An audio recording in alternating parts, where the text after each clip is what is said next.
Затворени врати, празно столче или предолга процедура. Со ваков однос граѓаните секојдневно се соочуваат во локалните самоуправи. 80% слабо работат, не работат како што треба. Не на време завршено, најдат вината на подносителите дека не е на време, а уствари и они не работат. Освен што не се експедитивни, административците не били ни љубезни, се жалат граѓаните. Ќе почекате уште малку.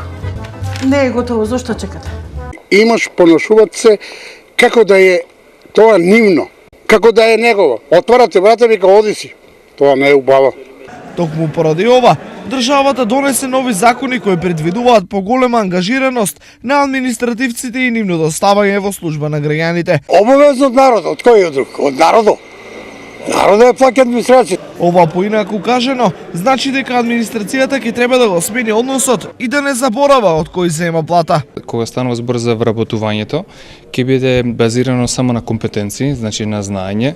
Оценувањето кое што ќе биде многу пообјективно од она што денеска го имаме во Република Македонија, каде што ќе оценуваат тие што се ваши колеги, граѓаните, тие што се над вас и тие што се под вас. Во закон се поставуваат и законска врска секој вработен во администрацијата 40 часа годишно да следи обука за граѓаните да бидат позадоволни од нивната работа и институцијата да биде поефикасна. Инаку во моментов, лепо народните давачки јадат околу 400 вработени во локалните самоуправи во источниот регион.